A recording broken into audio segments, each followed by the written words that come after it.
Hola, buenos días. Bienvenidos a un nuevo capítulo de Con Memoria. Mi nombre es Pablo Rivas y nuevamente me encuentro después de mucho, mucho tiempo junto a Guillermo González. ¿Cómo estamos, Guillermo? Bienvenido Eh, nuevamente a Con Memoria.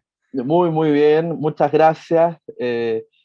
Muchas gracias por los saludos, ¿no? Y por la buena recepción del programa, incluso cuando uno de los invitados falla. Así que eh, en realidad, bueno, ya estoy instalado acá de vuelta en Chile y estoy aquí un poco viviendo con mis libros en cajas, pero bien. Así que con ganas de seguir conversando, ¿no? Y agradecido además de esta comunidad de Conmemoria que, bueno, siempre está tan ávida, siempre hay tan buenos comentarios, así que nada, pues muy Así contento. es.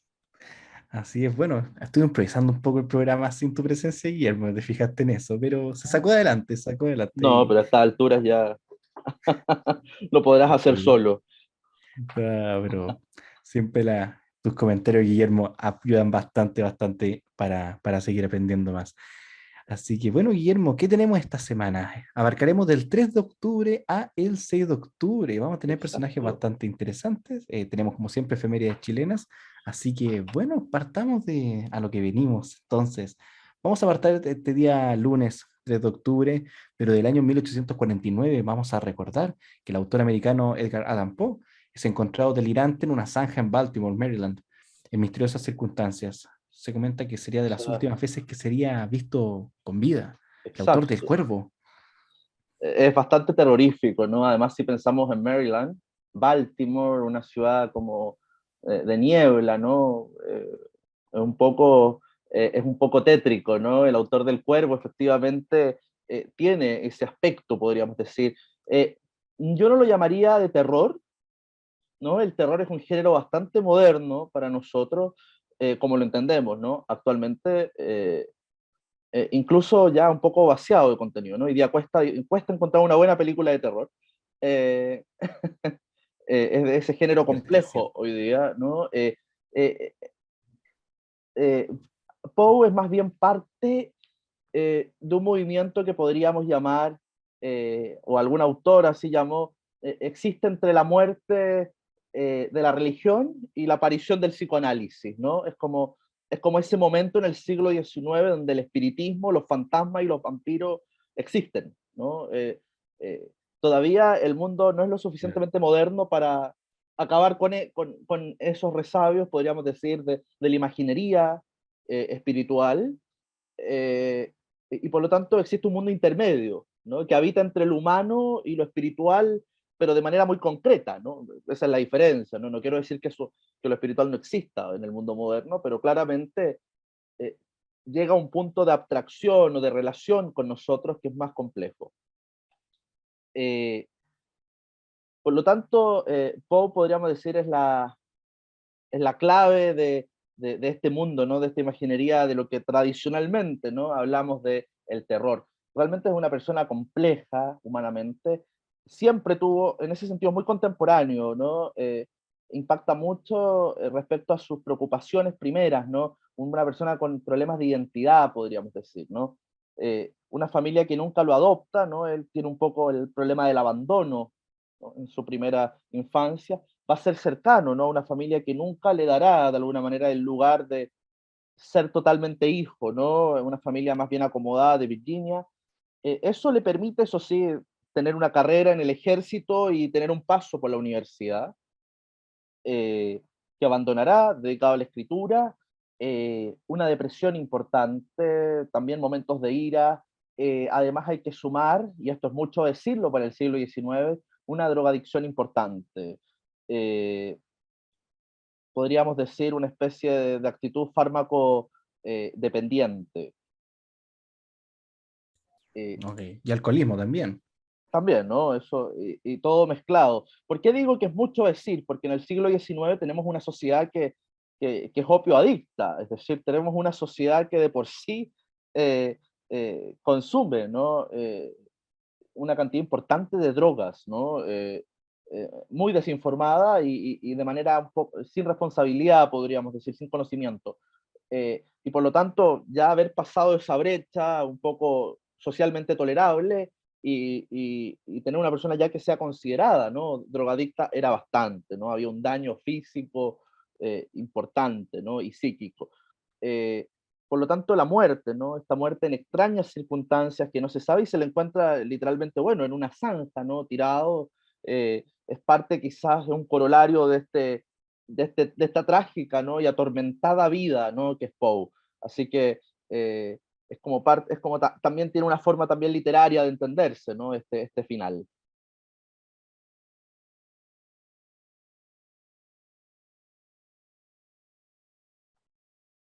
Ahí sí, es que no, qué personaje, qué forma de irse también. Bastante, bastante trágica, como menciona. Así que, bueno, ahí un personaje para revisar, para siempre volver, que es Exacto, una Edgar muy buena Allan Poe. lectura. Son textos fascinantes, hay de alguna manera tópicos que hoy día nosotros podemos encontrar, uno puede hacer analogías con sus personajes, es realmente fantástico, ¿no? Sí. Así es, bueno, los personajes fascinantes que nos gusta ver aquí siempre. Exacto. Guillermo, pasemos a a la siguiente efeméride. Vamos a pasar al día martes 4 de octubre, pero del año 1883. El Orient Express inicia su primer viaje de París a Estambul. Ahí vemos la imagen, Londres, París, Constantinopla. No, Alto París tremendo, y ¿no? Londres. Exacto, ¿no? La idea, posiblemente la última parte del siglo XIX tiene mucho que ver con nuestra época, o quizás con el mundo prepandemia. Esta idea de globalización, de universalización de una cierta cultura. Eh, Imagínate, ¿no? El ferrocarril desde la estación de l'Est en París y partir, ¿no? Y estar en Constantinopla, ¿no? De alguna manera, la puerta del Oriente, un mundo que se consideraba ya, hay que pensar previo al ferrocarril, muy alejado, y ahora, de alguna manera, es un viaje, es un trayecto, es un viaje de lujo, ¿no? Es una experiencia turística, es la mayor experiencia del cosmopolitismo europeo, tanto así que recientemente hay un libro, ¿no? De un autor muy, muy cosmopolita, Mauricio Wiesenthal, que escribe un libro, ¿no? El Orient Express, ¿no? Y que de alguna manera es una especie de apología a una Europa abierta, ¿no? A una Europa Mm. totalmente, que finalmente fue la Europa del 1880 hasta la de 1930, ¿no? Con el advenimiento de los fascismos en Europa Central y el comunismo en Europa del Este. Eh, es una Europa que de alguna manera sueña, ¿no? Con el progreso, es una Europa con muchas contradicciones, pero el Orient Express es parte de esa épica antigua. De hecho, hoy día entiendo que hay hasta eh, entre comillas, ¿no? Recreaciones a lo que era el viaje hasta Bucarest desde París y desde ahí, ¿no? Ah, qué El genial. cruce del Danubio y después el ferry a Estambul. Eh, el, Incluso hay recreaciones, podríamos decir, de los famosos coches dormitorio, ¿no? Comedor, era de una elegancia, ¿no? Y una sofisticación que se alcanza materialmente en la era de la revolución industrial, ¿no? En la era de los imperios y que es finales, ¿no? Del siglo XIX, tanto así que después incluso tenemos la conexión hasta Constantinopla, pero luego los alemanes, por ejemplo, van a establecer toda la ruta prácticamente del ferrocarril hasta Bagdad, ¿no? Irak, y después estaba el sueño, ¿no? Del ferrocarril hasta la Meca, ¿no? Cruzando la península arábiga, es decir, estamos hablando de un mundo que se lograba conectar, ¿no? Es realmente un hecho así increíble. Claro, totalmente interconectado Europa con Medio Oriente, podríamos decirlo. Exacto. Igual es interesante lo que mencionas, porque generalmente uno cuando tiene una visión del tren, generalmente el tren de pasajero o tren de carga, mencionas de que la inclusión de salón cama, incluso el lujo, llega al tren. Muy bien, igual es llamativo verlo de esa manera. No, y es increíble pensar que, imagínate, en 1880, y si no hay ferrocarril a Estambul, a Bulgaria y a cuántas partes, ¿no? Cruzaba por Austria, eh, ¿qué era la opción? No es que hubieran buses, entonces, y tampoco aviones, entonces el mundo era a caballo, ¿no? Entonces, realmente es increíble, ¿no? La conexión que implica eso. Ya el ferrocarril, de alguna manera, es una escala de medida, de velocidad, de tiempo que nosotros manejamos. Así es. Guillermo, pasemos a la siguiente efeméride y aquí vamos, no, venimos a nuestro país. 5 de Exacto. octubre, pero del año 1805, se aplica la primera vacuna en el Reino de Chile. Mira, para que veas que las vacunaciones masivas no son tan modernas, ¿no? Hay una historia con esto. E incluso te diría que la vacunación, luego de que el imperio decretara la junta de vacuna, ¿no? Que va a ser el proceso de vacunación en los territorios de ultramar del mundo hispánico. Recordemos, 1805 todavía somos parte, ¿no? Del imperio español. Eh, Claro. Incluso en Chile hay una particular resistencia, ¿no? A la junta de vacuna después cuando se decrete, ¿no? Así que eso tampoco es una cosa muy antigua en su momento. Hoy día podemos también discutir de que estamos muy contentos de que no tenemos mascarillas y esas cosas, Sí, está. pero aquí estábamos en un fenómeno muy directo, ¿no? Muy concreto, que quizás eso no ha tenido nuestro fenómeno actual, que era de alguna manera la aplicación eh, de la pus y no recuerdo qué nombre tienen, no son los bubones, pero de alguna manera la enfermedad de la viruela, ¿no? Y era Mm, combatir la claro. viruela. De hecho, era un mal que asoló Occidente por mucho tiempo. La cara de las personas estaba hasta entrado el siglo XX, ¿no? Marcada por la viruela. Es una cosa que duró mucho, mucho tiempo. De ahí viene esta idea, ¿no? De que las mujeres dedicadas en Europa, por ejemplo, a la leche, a las lecheras y las que trabajaban con las vacas, ¿no? Ajá. Al tener contacto tempranamente, ¿no? Con la viruela bovina, tenían una tez tan blanca, tan tersa, tan bonita, porque no habían pasado por la enfermedad, ¿no? Esta idea como que las lecheras europeas eran todas lindas y rubias y Mm. exuberantes, porque estaba también esta idea, ¿no? Eh, de que estaban en contacto de alguna manera con la enfermedad y se desarrollaba una inmunología. Eh, Mm, bueno, es interesante, ¿no? Que un sacerdote va de alguna manera a liderar el proceso de la aplicación de la viruela, de la vacunación en la Catedral de Santiago, ¿no?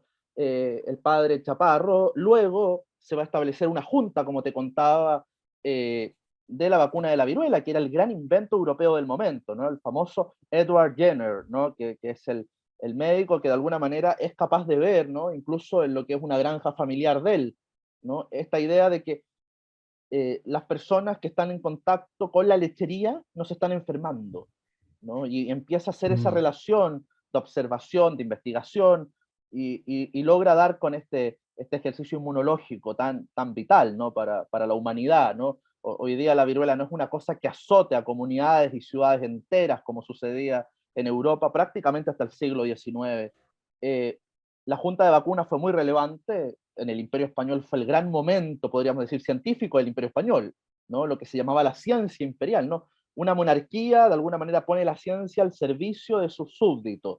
Ese era como el mensaje, tanto así que nuestro gran Andrés Bello, siendo un joven en Caracas, ¿no? Va a escribir una de sus primeras poesías conocidas, ¿no? Y publicadas, que es una especie de oda, ¿no? Canto a la vacunación, ¿no? A la ah, sí. vacuna, eh, y de ahí viene, ¿no? En un contexto muy, muy específico. Hoy día una vacuna nos parece una cosa muy, muy técnica, ¿no? Y muy médica, pero también tiene una vertiente política, ¿no? Es el poder de un imperio, en este caso, que de alguna manera pone la ciencia, ¿no? Como una especie de mensajera política, ¿no? De alguna manera el rey está vacunando, el rey está preocupado, ¿no? De la salud de sus súbditos. Eh, de alguna manera es lo fascinante. También quizás para nuestra vacuna actual no tenemos que olvidar eso. Siempre hay un poder detrás muchas veces del discurso médico. Esto es una cosa muy vieja en filosofía, pero, pero que es bueno recordar, ¿no? Es bueno siempre tener presente. Sí, se entiende completamente. Y bueno, y geopolíticamente igual, o sea, los súbditos de ese imperio están más cuidados que los de mi imperio, o igual Claro, genera una cierta superioridad del imperio exacto, frente. no, no, Recordemos la época, esto genera Inglaterra, una Francia. discusión tremenda, ¿no? De alguna manera era una monarquía que estaba tratando de ponerse a la vanguardia, ¿no? Que había quedado a la saga de Europa y que bueno, ¿no? Quizás es de los últimos momentos, ¿no? Del mundo borbónico, en América, ¿no? Es muy, muy interesante. Nuestra primera vacuna contra la viruela en la Catedral de Santiago, hay que imaginarse. De hecho, fue con un niño, ¿no? Que se probaba con los menores, ¿no? Para que evitaran, ¿no? Contagiarse ya luego con severidad, ¿no? Con la viruela. Así que, Así es. Guillermo, antes de pasar a la siguiente efeméride, recordar a la gente de que está disponible en la descripción de este capítulo material adicional que pero tiene charlas liberadas por parte de Red Cultural, muchos. especialmente de Edgar Allan Poe, del que hablamos recién, va a haber una charla ahí liberada por Magdalena Mervilá, De hecho, y si quieren de la empezar a leer, y ahí les también, recomiendo ese video, ¿no? Les va a dar el contexto, ¿no? ¿Por qué partir? Eh, ¿Qué es lo más entretenido, ¿no? Cosas que tienen discusión o debate todavía. Perdona que te interrumpa, ¿no? Pero era no, para dale nomás. comentarles también que esta semana de vuelta parece que también me puse las pilas, así que hay mucho material. Por favor, vean la descripción porque hay mucha clase, hay mucha charla, hay mucha conversación, hay cursos pagos, cursos gratis, o sea, véanlos todos porque ahí está para todo el público de alguna manera. No pueden decir que están aburridos teniendo a Red Cultural con material disponible ahí. No, te iba a comentar de que, de hecho, esos fueron los primeros videos de Magdalena Mervilá para Red Cultural que yo vi, de Edgar Allan Poe. Ah, mira, Y perfecto. también mencionar de que para la efeméride que vamos a hablar ahora también va a haber una charla liberada sobre la Revolución Francesa. ¿Por qué, Guillermo? Exacto. Una 5 de charla octubre. que además ha sido muy exitosa, tengo que decir, ¿no? Ha sido de las más vistas estas últimas semanas porque la liberamos hace poco. Así es. Guillermo, 5 de octubre, nos quedamos en el 5 de octubre, pero el año 1789. Las mujeres en París, hambrientas por la crisis del pan, marchan sobre Versalles, de esa manera trasladando, echando prácticamente a Luis XVI y María Antonieta a la capital. Bueno, es quizás uno de los episodios más dramáticos de la... No, hay bastantes más dramáticos, pero es de los más notorios, ¿no? De los que más quedaron en la memoria de la historia. Eh, las mujeres en París, sobre todo, ¿no? La imagen de las pescaderas del mercado, eh, avanzando por el camino hacia Versalles, llegando a las puertas, ¿no? Atacando a los guardias suizos que protegían eh, la caravana, perdón, que protegían el palacio, pero además no, estas mujeres logran llegar a Versalles también porque van acompañadas de una facción de la Guardia Nacional, es decir, del ejército, ¿no? La revolución finalmente se hace efectiva cuando el ejército también se suma a la revolución, la fuerza, y a la cabeza iba un hombre que esta situación, ¿no? Que quizás su impulso reformista era muy honesto, el Marqués de Lafayette. Hay que recordar que el Marqués de Lafayette había peleado en la guerra norteamericana, ¿no? Contra los ingleses. Prácticamente fue adoptado, ¿no? Como un hijo así putativo por George Washington, ¿no? Le puso a su hijo, George Washington Lafayette, ¿no? Ese era el nivel, ¿no? De compromiso que él tenía. Pero finalmente, con esta marcha, ¿no? De las mujeres de París a Versalles, se va a ver algo que ya la Bastilla, el 14 de julio, ¿no? Del mismo año, ya había anunciado, ¿no? Que era una cierta violencia callejera que ni siquiera los que la amparaban la iban a poder controlar. ¿No? Eso les pasa tradicionalmente. ¿No? Goya tiene esta famosa representación Saturno comiéndose a sus hijos. Finalmente era una representación de cómo la revolución también se devora a sus Claro. hijos. ¿No? Es una fuerza que no se puede manejar, ¿no? Y los políticos creen que sí. Esto nos suena conocido. Sí, Bueno, hay que recordarlo hay que recordarlo, frecuentemente. y hay que recordarlo una y otra vez, porque eso se olvida rápido, ¿no? Y la política y los equilibrios de poder están zanjados por esos momentos, de alguna manera. Entonces, eh, hay que pensar a las mujeres cuando llegan marchando por una causa legítima, ¿no? La escasez del grano, una mala cosecha y el aumento del precio del pan en París. Avanzan, ¿no? Las mujeres en calidad, ¿no? De esposas de Catón, ¿no? Ellas van a reclamar alimentar a los hijos de la República, ¿no? Es como una imagen de ese estilo, ¿no? Muy, muy alegórica. El marqués de Lafayette a la cabeza, pero cuando llegan a las puertas, los guardias suizos que tienen la misión de defender el palacio se enfrentan, hay enfrentamiento y por lo tanto se inicia un ataque campal, los guardias no pueden sostener esto y ya incluso en la madrugada, porque toda la gente está con antorchas a las afueras de Versalles, entran las pescaderas de París, que eran conocidas por su particular violencia, ¿no? Trabajaban en un mercado, dirigían Mm. negocios, eran mujeres y además tenían unos cuchillos tremendos, ¿no?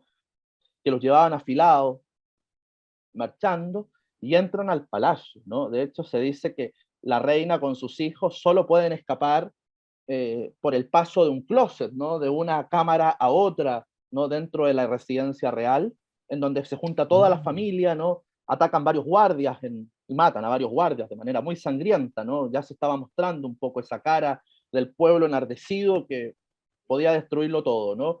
Eh, Finalmente es tal el impacto que eso causa que el propio Lafayette tiene que encontrarse con la reina y el rey y tiene que solicitar, casi obligándole, ¿no?, al soberano que salude por el balcón de Versalles y obliga a la reina a que salude. Ella se niega porque sabe que es profundamente impopular y por lo tanto ella no se va a prestar para un escarnio público, pero Lafayette le propone que él se va a arrodillar frente a ella y le va a besar la mano como él, que es popular, la reconoce como soberana y por lo tanto el pueblo la va a respetar.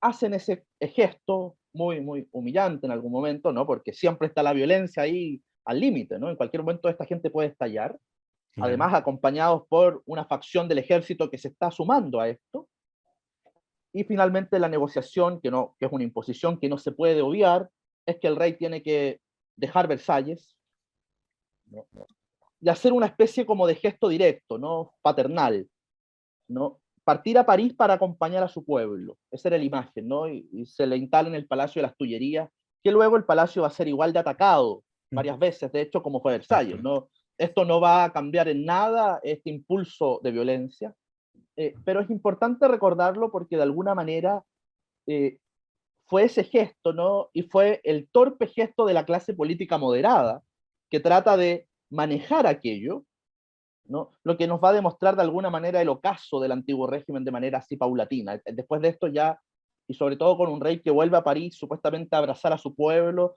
ya el pueblo se da cuenta de alguna manera, ¿no? Y las fuerzas más radicales más bien, se dan cuenta de que el poder ya está dispuesto a ceder lo que se le imponga. Y por lo tanto, eso ya no hay vuelta atrás, ¿no? Es un hecho muy, muy importante, quizás de los recuerdos más potentes, ¿no?, de la revolución en su primer año, y como digo, hay que recordarlo, ¿no? Es fundamental este hecho, ¿no? Se repiten de alguna manera algunos procesos y desde ya tengo que pasar el dato, ¿no? Yo estoy escribiendo un libro sobre los perfiles de los que participaron en la revolución usando a 6 personajes distintos, ¿no? 2 fachos, ¿no? Dos momios, 2 amarillos y 2 radicales, o sea, de alguna manera jugando con el espectro político actual, pero porque me pasó que cuando uno empieza a ver esto y uno empieza a ver el actuar político, bueno, así fue, ¿no? Como pasó en la primera revolución moderna, podríamos decir, o la primera revolución con estas características, ¿no? En ese sentido es como el modelo de todas las demás. Así que Claro. Sí. estaremos anunciando si es que hay novedades con la revolución, pero también es muy importante volver a estos hechos, informarse sobre las revoluciones, porque reitero, ¿no? Son una especie de ruta, eh, y por eso hoy día hay tanto pensador, más que cientista, no social, porque todos esos erraron con la convención y con todo lo demás, esos están pasados de moda Sí. ahora, pero o hay mucho pensador, yo pienso, ¿no? Hay uno que ahora es bestseller y no es Baradit, ¿no? Que es el señor Kaiser. Eh, y que todo el mundo Sí, dice, pues, bueno, le achunta mucho.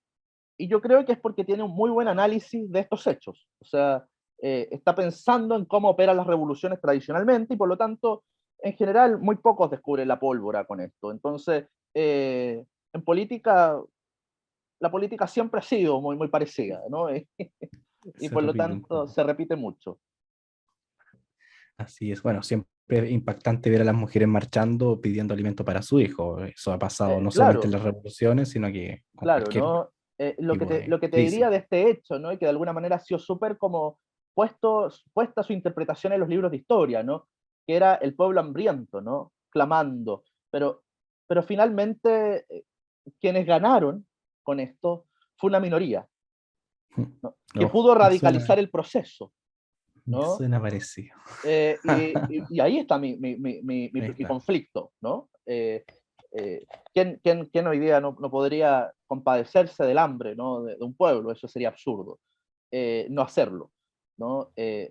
ahí está el problema, te digo. El problema es siempre político, ¿no? Le corresponde a los poderosos, no al pueblo. Siempre hay alguien detrás, siempre hay alguien Exacto. detrás. Guillermo, pasemos a la siguiente efeméride y vamos a salir de todo este tema que estábamos tocando porque nos vamos acá a un hombre que para algunos amigos arquitectos, que no tengo muchos, algunos lo tienen de enemigo y otros lo tienen de ídolo. 6 de Perfecto. octubre pero del año 1887 nace Charles Janet, arquitecto suizo-francés, planificador urbano. La vanguardia en la arquitectura.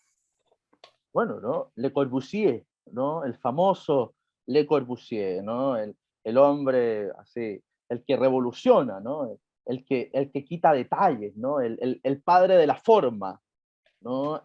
Y lo recordamos en la arquitectura, en las artes decorativas, donde esta generación empieza a entrar muy contemporáneamente, muy a comienzos del siglo XX, con revoluciones importantes en el paisajismo, en el diseño. eh, la Villa Saboya, ¿no? La casa Corbusier, ¿no? Es como un ejemplo, ¿no? Hoy día, porque hoy día estamos más habituados a esta estética, ¿no? Una casa Claro, mediterránea no nos sorprende, pero imagínate lo que era presentar una estructura de hormigón armado, totalmente claro. depurada de las formas, casi como, podríamos decir, captando la esencia de algo,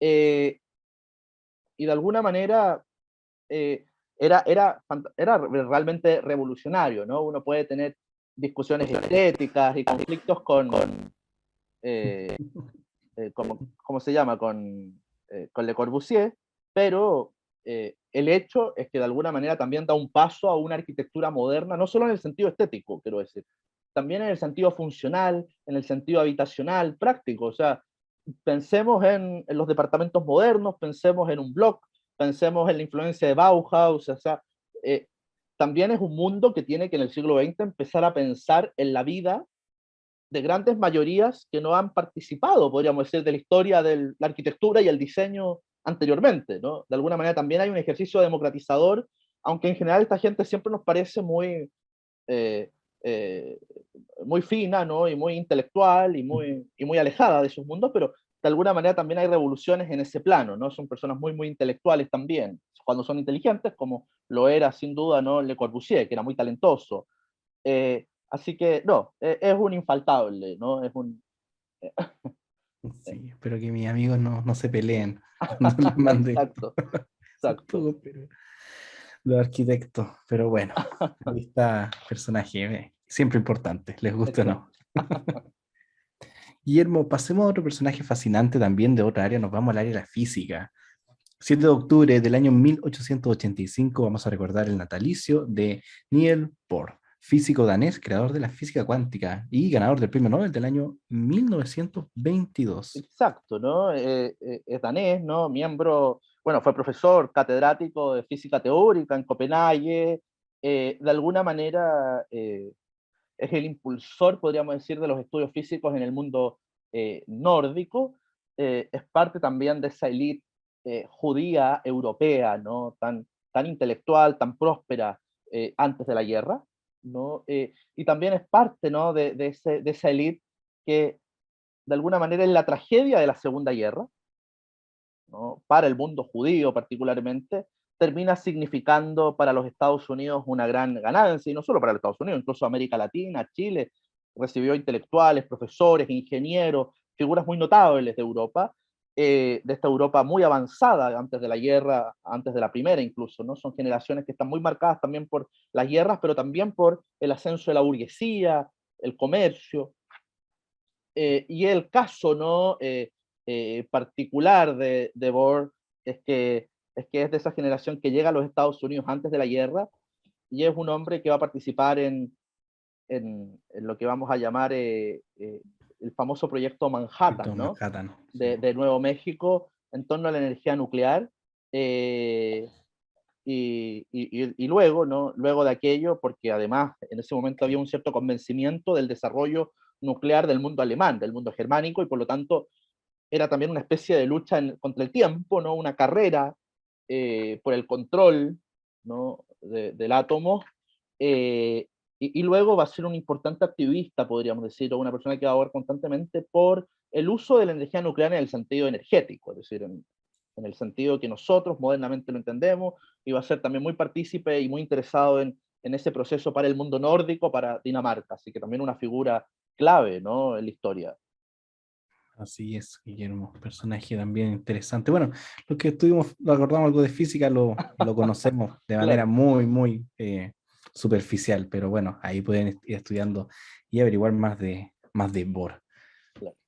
Guillermo, entrando en el fin de semana ya, volvemos acá a Chile y bueno, vamos a recordar que un 8 de octubre, pero del año 1879, es el combate naval de Angamos, en el contexto de la Guerra del Pacífico.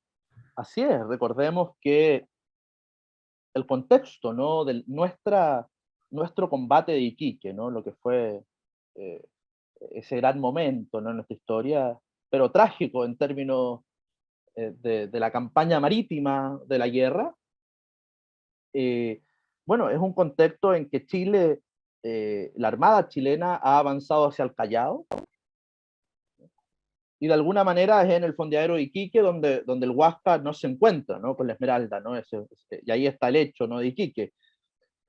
Luego el Huáscar va a seguir asolando el sur de Chile, ¿no? Es el gran monitor peruano. Sí. Eh, y de alguna manera en la vuelta, y en lo que puede ser una especie como de venganza de honor, ¿no?, por parte del comandante Latorre, luego almirante, ¿no?, Juan José Latorre, que también es una figura insigne de la Armada, ¿no? Hoy día hay también buques insignias, ¿no?, con ese nombre. eh, Se encuentran, ¿no?, en una bajada de la expedición del Callao, ¿no?, a la altura de Mejillones, en la bahía de Angamos. Ese era el objetivo, encontrarse más o menos a la altura de Mejillones. Se encuentran en Angamos y se encuentra con el famoso, ¿no?, Huáscar, que de alguna manera es el hecho que de alguna manera nos queda, pero también había otro barco que era la Unión, ¿no? Y de hecho los blindados del almirante Latorre eran el Blanco Encalada, ¿no?, y el Cochrane. Eh, Encontrándose ahí de alguna manera en una maniobra rápida, ¿no?, de parte del almirante, es tratar de bombardear y detener rápidamente el monitor del Huáscar, es decir, este cañón de una cantidad de milímetros tremenda, ¿no? Estamos hablando de un cañón a una escala pero gigantesca, y por lo tanto había que averiarlo rápidamente, y eso se hace en 4 cañonazos sucesivos, destruyendo la zona de cubierta y destruyendo la zona del timón, ¿no? También significa para el Perú, y esto es importante, la muerte del almirante Grau, ¿no?, en batalla, figura muy honorable, marino de profesión, eh, y de alguna manera eh, encontramos, podríamos decir, también la génesis de los héroes peruanos, ¿no?, vinculados a la Armada. Eh, Fue un hombre muy honorable, ¿no?, con Prat, ¿no? Eh, era un marino, podríamos decir, y militar, ¿no?, de gran talante. Así que para Grau también este es un momento, Angamos, donde de alguna manera eh, el pabellón patrio peruano está lleno de orgullo, podríamos decir, frente, ¿no?, a este nuevo héroe que ellos también tienen. Y nosotros también tenemos a La Torre, que es una figura también realmente formidable en el plano marítimo, y de alguna manera con Angamos Chile logra, ¿no?, una capacidad expedicionaria muy activa en el Pacífico, cosa que había sido, podríamos decir, nuestro primer fracaso. Luego de la avanzadilla a la altura de Antofagasta, de alguna manera el caso de la Esmeralda, ¿no?, y el momento de Prat, ¿no?, heroico, también era un gesto claro de el mar no está controlado por la Armada chilena, ¿no? Aquí ya de alguna manera la campaña marítima no se cierra, pero de alguna manera hay un proceso expedicionario que ya se puede manejar. Es un hecho Sí. fundamental. Bueno, Miguel Grau, también personaje bastante honorífico. Recordemos que durante cuando el fallecimiento de Pratt, él manda una carta escrita por él a Claro. su viuda. Entonces, un personaje bastante interesante. Y bueno, en esa batalla es que, bueno, nosotros hasta el día de hoy Capturamos, ¿no?, el Huáscar. capturamos el Huáscar y lo pueden ir eh, a ver allá a Talcahuano, que han tenido el honor. exacto. Es un barco, la verdad, fascina bastante. Sí, Está bien mantenido, se ha puesto varias veces a pequeñas reparaciones y todo. Entonces, si tienen la oportunidad de ir, vayan, es genial. sí. Es un ejercicio porque además es una muestra de la vanguardia tecnológica marítima, ¿no? Es como, porque estamos de alguna manera de hecho, incluso, ¿no? El, el blindaje del Cochrane, por ejemplo, durante Angamos, todavía encontramos, pese a la presencia del acero y los remaches, todavía encontramos una estética muy, muy, podríamos decir, de la antigua Armada, ¿no? Con el Huáscar uno ve la vanguardia también tecnológica en cuanto a los buques modernos, ¿no? También eso es muy sorprendente para finales del siglo XIX. De hecho, era una adquisición norteamericana, ¿no? El Huáscar, y era también vanguardia en tecnología. Así que, Sirve de ejercicio para comparar cómo fue enfrentarse al Esmeralda. O sea, uno cuando está claro, en el Huáscar dice, efectivamente era un titán. sí, era Ejercicio para la casa, averigüen cómo murió Grau. Y si van a Huáscar, pregunten en dónde, por si tienen la perfecto, oportunidad. Sí. perfecto, sí. No les spoileemos, no les spoileemos, que la gente Exacto, averigüe. no, yo, Así que bueno, perfecto. Guillermo, pasemos a la penúltima efeméride de esta semana, 8 de octubre, pero del año 1769. El capitán James Cook llega a Nueva Zelanda, a Port Bay, y es el primer hombre blanco en presenciar un haka. Ah, mira, ¿Nos no, explicar un poco qué es el haka? Porque algunos, quizás los que hemos visto un poco de rugby, quizás sabemos a qué exacto. se refiere, pero Bueno, cuéntanos un poco más, Guillermo. el haka era me carrilearía demasiado si dijera baile, ¿no? Pero es realmente no una expresión ritual Ujú. y Ya, por guerrera, ahí. ¿no? Una especie de provocación previa al enfrentamiento de parte del pueblo maorí, pero que de alguna manera es increíble porque tiene mucha vigencia hoy día para la nación neozelandesa, porque de alguna manera es una ritualización de la violencia de la guerra, es una provocación previa y es una expresión de poder, ¿no? Es como torearse, pero bajo ciertos parámetros legítimos, ¿no? Es como, Mm, y por lo tanto, la cultura neozelandesa lo ha adoptado como un símbolo de identidad propia. Estamos hablando que los neozelandeses son hijos del Imperio Británico, están conectados, ¿no? A esta herencia maorí muy presente y población maorí que es activa, ¿no? En la vida nacional neozelandesa. Y por lo tanto el haka viene a ser también una forma ritual, ¿no? Del poder, ¿no? De alguna manera es una forma de representar el poder frente al otro, ¿no? Es como cuando se aleonan los soldados antes de la guerra, ¿no? Y por lo tanto, eso impacta mucho. Impacta hoy día porque se hace frente, ¿no? A una, podríamos decir, ritualización de la guerra, que es el deporte, ¿no? Tú hablas del rugby, claro. ¿no? Sí. Mm. ¿No?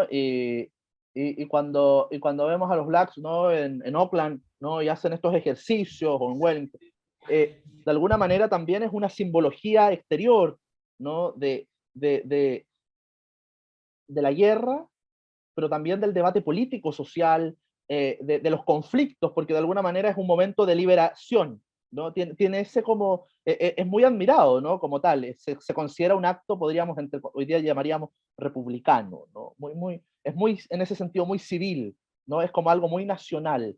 Eh, bueno, y en realidad esto es parte de una expedición increíble, ¿no? Que es James Cook, que está dispuesto a encontrar la Terra Australis, ¿no? De alguna manera bordea, ¿no? La zona de los arrecifes de Australia, pero da con Nueva Zelanda, ¿no? Acompañado también de Tasman, descubre la isla de Tasmania, ¿no? De ahí viene Tasmania, ¿no? Claro. Eh, y esta experiencia, ¿no? Además acompañado de Joseph Banks, que era el gran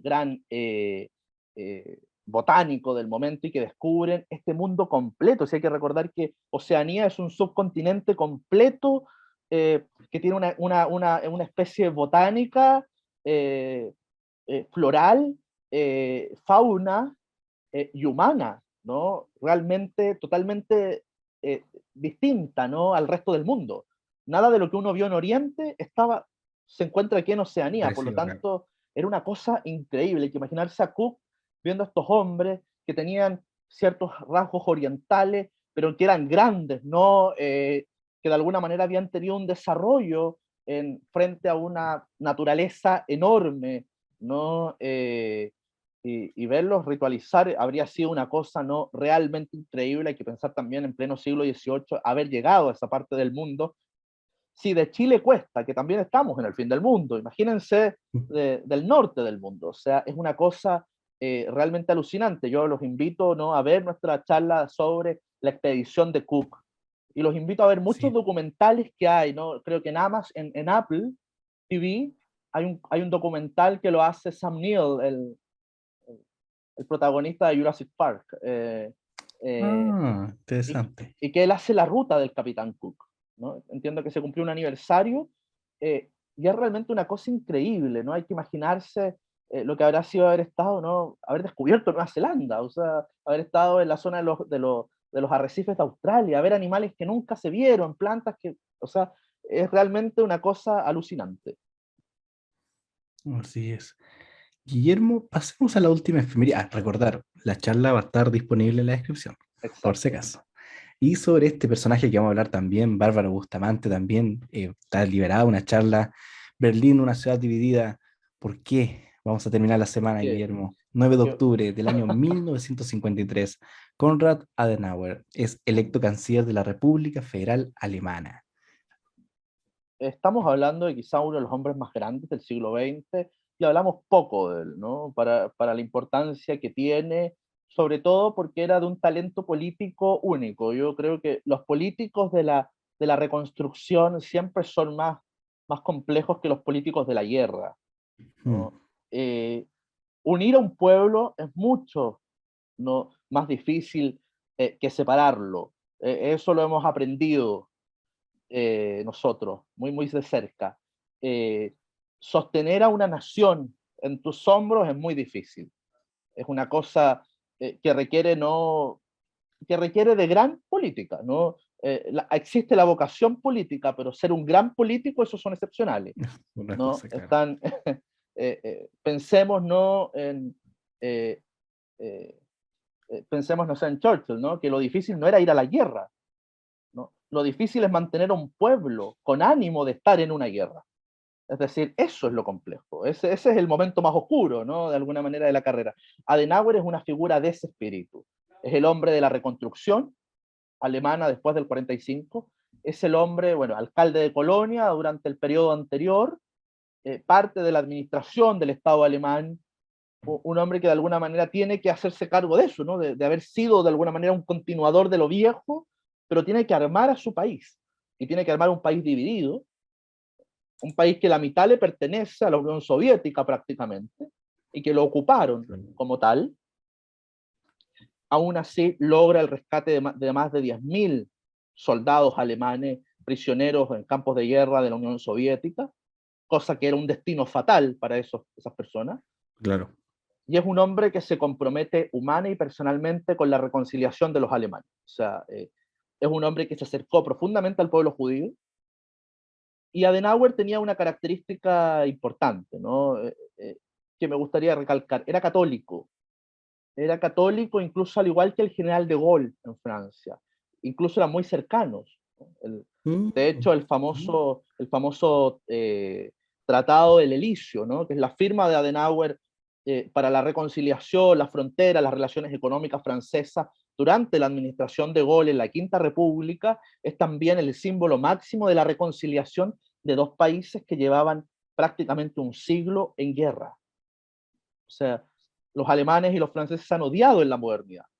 Y hoy día hay una Unión Europea, ¿no? Y vemos a los alemanes, ¿no?, con Macron, y vemos una unión que realmente es única, y eso es obra de Adenauer, sin duda. Eh, Ser capaz, ¿no?, de darle consenso a los alemanes, ¿no? Un gobierno de todos, ¿no? Quizás el auge del camino del medio después de la guerra, ¿no? Un cierto espíritu social cristiano, ¿no? La democracia cristiana alemana, que bueno, que que de hecho gobernó, la funda, creo, si no sí, me pues, y que equivoco. gobierna con hasta Angela Merkel, o sea, antes de ayer. Y es la gran canciller, podríamos decir, del siglo XXI de Alemania. Claro, de manos de Eh, la CDU alemana. exacto, ¿no? La CDU, que es fundamental, ¿no?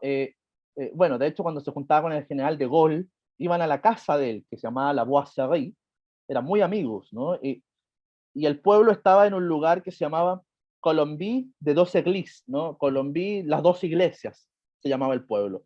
Y cuando lo dibujaban el pueblo en las caricaturas, cada campanario de la iglesia era de Gaulle con Adenauer, de alguna manera tocando campanas al mismo tiempo. Era como un juego de lo religiosos que eran y al mismo tiempo de que compartían un espíritu común.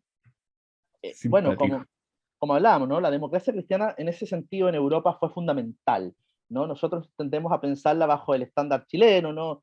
Sobre todo en la década de los 60, con un aspecto, de alguna manera, a cierta vanguardia del radicalismo político, ¿no? O por lo menos en un proceso reformista activo.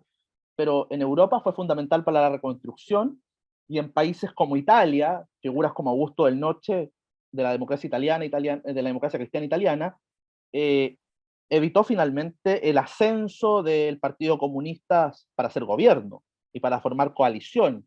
O sea, estamos Mm. hablando de esa importancia estratégica que tuvo. Es el caso alemán, es el caso también alemán que significó, ¿no?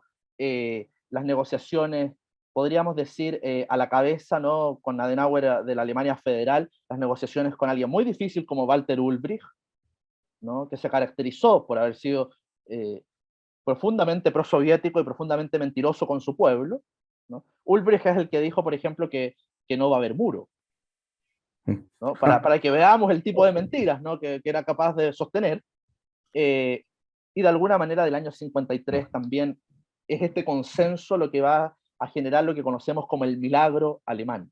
Un pueblo que se reconstruye, pero que no solo eso, sino que salta, despega a la Alemania federal como potencia industrial, tecnológica, transporte, es decir, se vuelve a convertir en un lugar estratégico y libre para Occidente, ¿no? Adenauer también finalmente termina haciendo de que su país, su nación, no se convierta en una nación ocupada y derrotada. Eso, eh, hazte esa, en el fondo, es como, Claro, claro. Claro, eh, y convertir y cimentar el camino para Alemania en lo que conocemos actualmente, o sea, una potencia industrial, o o sea, un sea, completamente en guerra, luego dividido, y ahora una potencia industrial importante durante eh, años, ese es el décadas. punto. Y va a ser esa libertad, ¿no? Sobre todo acompañado de un teórico que hoy día está más de moda, que ha resurgido para el liberalismo, Ludwig Erhard. Eh, Adenauer también da un giro, ¿no? En la década de los 50 hacia un liberalismo económico importante, ¿no? Forma la Alemania federal próspera, que se va a conocer en los años 70, 80, de alguna manera, es el padre de eso, y es la Alemania que va a sostener también la reunificación. Sí, ningún país está esperando que se abran sus fronteras y que entre la mitad de ciudadanos de nuevo a vivir. Es decir, es un ejercicio súper complejo, ¿no? De alguna manera, la Alemania federal podía por esto, ¿no? Por un camino, por un cierto trazo, ¿no? Que los alemanes se dan a sí mismos, ¿no? Ellos dicen, hay que proponernos un destino como nación, de alguna manera, ¿no? Hay que hacer esta vía. Y eso es realmente increíble, ¿no? Porque es increíblemente, porque pasa en lugares como Alemania, ¿no? Y eso nos parece sorprendente. Sí.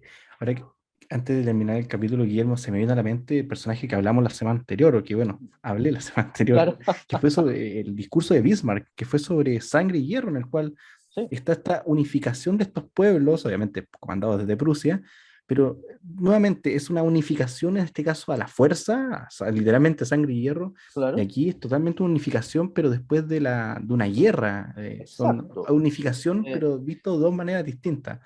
Yo creo Como que te la que hizo digo, Adenauer fue mucho más complicada. de alguna manera Napoleón ocupó toda Europa o toda la Europa continental, y eso fue unos años. Lo que va a significar su larga caída, ¿no? Y las 7 coaliciones que van en contra de él y termina acabado Napoleón, es mantener ese imperio, ¿no? Es convencer a todos esos súbditos que tienen que ser parte de un proyecto común.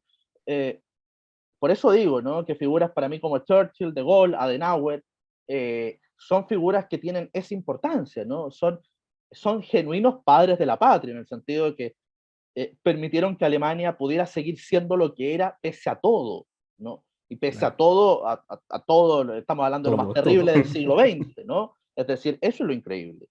Eh, y posiblemente estamos hablando de estados que tienen importante crítica, porque tienen libertad de prensa, tienen libertad de opinión, expresión y educativa, pero al mismo tiempo, la nación alemana o la nación francesa, nadie diría que hoy día está en duda. Eh, y ahí te muestra la efectividad, ¿no? De este sistema, de este proyecto político. A diferencia de otros sectores o regiones que se acaban de anexar a otro lado, que hasta el día de hoy no saben a qué pertenecen o qué Claro, son. Por dar ejemplo. Un buen ejemplo. Exacto, Así es. Bueno, Guillermo, excelente semana.